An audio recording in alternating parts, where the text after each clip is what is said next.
Democracy must be reborn in each generation, and education is its midwife, is a thought that rings as true today as it did when John Dewey first penned it a century ago.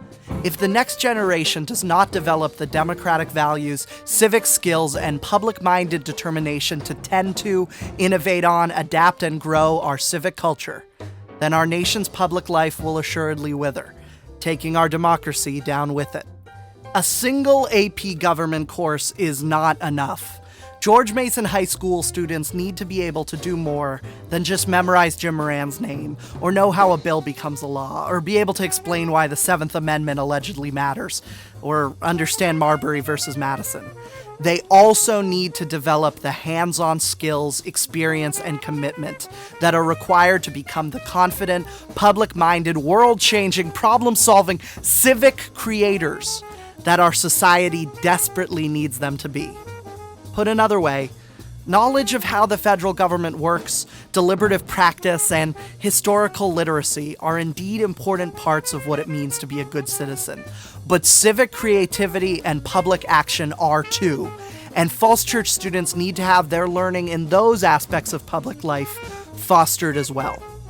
In the spirit of civic creativity and public action, here's an idea: a George Mason High School Public Project Initiative that makes the imagining, developing, and implementing of a public project an institutionalized part of each George Mason High School student's civic education experience. 3 steps. 1. Make the creation of a public project a new graduation requirement. 2. Develop a cross-curricular, multi-year public project program for the implementation of this new requirement. And 3. Organize community support for and engagement with the program. Imagine, early in 11th grade, each Mason student decides on a public project to personally create, develop, and implement throughout their final 2 years at G.M.H.S. In determining what their public project will be, students have 2 simple parameters. First, each student's public project has to be a project, meaning that it has to be something that they create, something that does not exist now but will exist because of their creation of it. Volunteering at a soup kitchen does not count, but setting up a student club for regularly volunteering at the soup kitchen does. Working with a community garden on the weekends does not count, but working with a community garden to set up a new plot in the garden for the elderly does count. In short, each student must be individually indispensable to the existence of his or her project. Second, each student's public project has to be public, meaning that it has to be for other people, affecting a wider community than just the student and his or her family and friends. Painting a portrait does not count, but working with a business to paint a themed mural, as one G.M.H.S. student did a few years ago, on one of their walls with the help of recruited volunteers absolutely counts.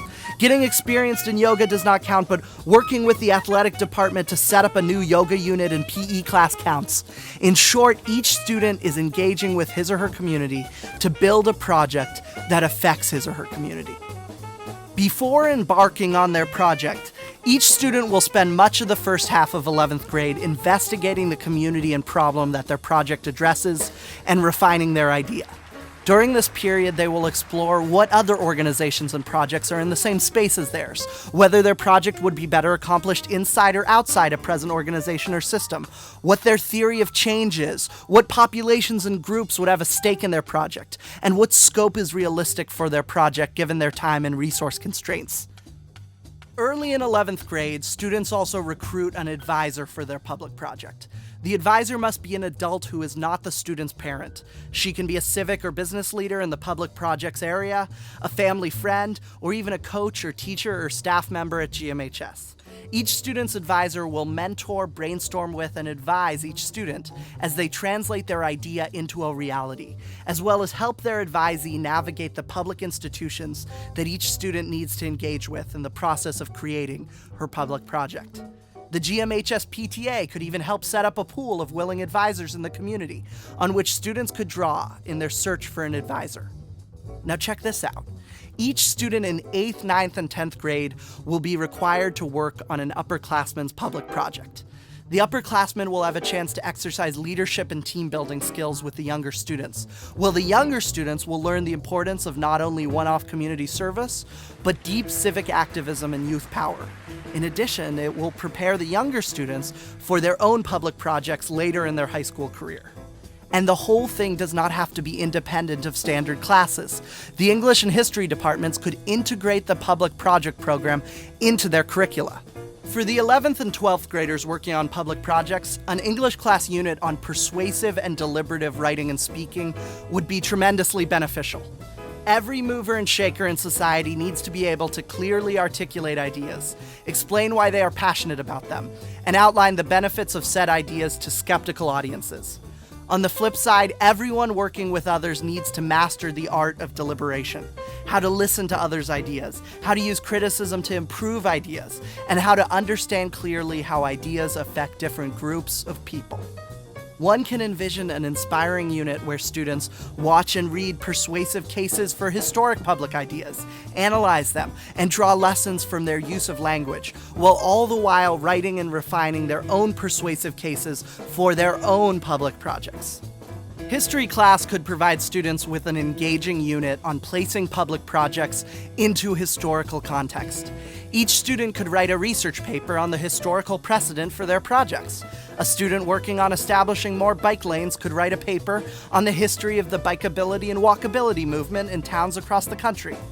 Finally, each year will end with a project fair, where seniors exhibit the results of their public projects to the G.M.H.S. and Falls Church community, and juniors exhibit their works in progress, publicizing their initiatives and inspiring fairgoers.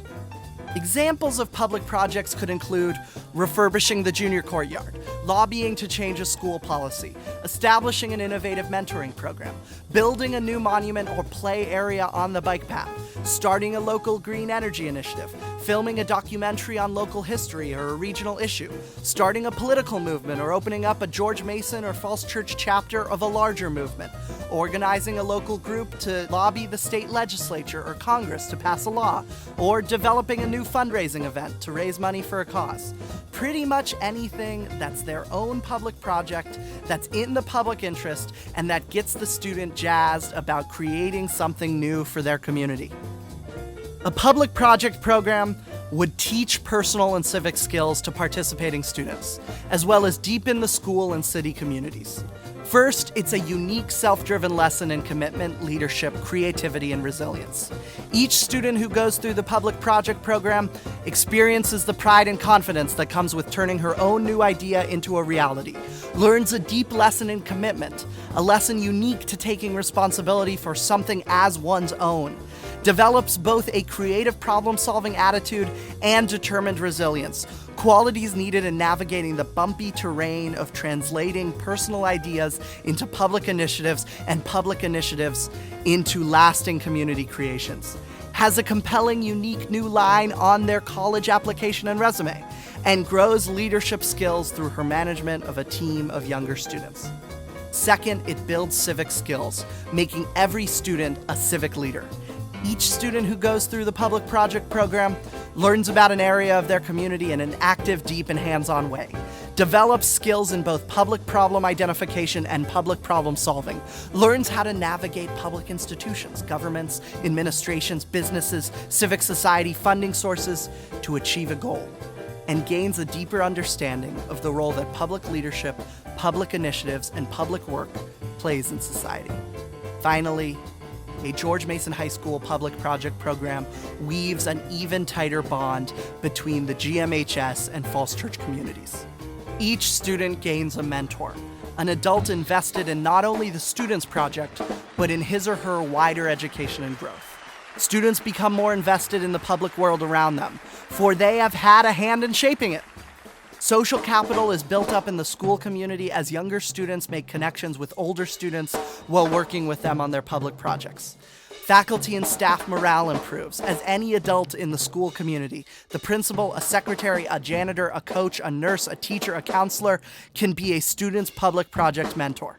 George Mason High School has another feather in its many-feathered cap, being the pilot school for a groundbreaking 21st century skills and civic education initiative. And finally, the Falls Church and GMHS communities benefit from dozens of new beneficial public projects each year. Additional youthful vigor and creative dynamism sweeps into the little city, mixing with age-old public virtue and civic wisdom to create an atmosphere that befits our dynamic, unique, and vibrant Falls Church community. If you're excited, here's how you can help. First, head over to GMHSpublicproject.org to learn more and sign our petition to the superintendent. Second, email GMHSpublicproject@gmail.com to get in touch with us. And finally, pass this video along to other Falls Church and GMHS community members. Implementing a successful public project program school-wide is going to be new and difficult. But everything that we love and take for granted today, and especially everything we take for granted today in education, was because a group of people worked to implement something new and difficult in the past. We are indebted to those citizens who reimagined their contemporary institutions so as to keep them up with the times and make them better. Our best way to repay them is to continue to reimagine our contemporary institutions so as to make them better for future generations. Implementing a successful public project program will be so new and difficult that we probably won't even get the logistics right the first time around. We will have to tweak the program for a few years before we find the right balance. We will have to utilize creative problem-solving skills, leadership, collaboration, and grit to make it work. All the qualities we are expecting of students in the program. However, we must be up to this challenge. The quality of civic leadership in the coming century is at stake. And just imagine how grand it would be to have a new Mason tradition that unifies each student's high school experience. To hear in the halls of Mason and read on the screens of Facebook chat windows in 2015. Did you hear what Jared's doing for his public project? So cool. 30 people showed up, woohoo! I'm trying to decide between this and that for my public project next year. What do you think I should do? Well, Jeremy and Tanya's mentor is going to help me get connected with the mayor about my project too. Ugh, this meeting stuff can be so frustrating. I saw you in the news press with the community garden, Ethan, congrats!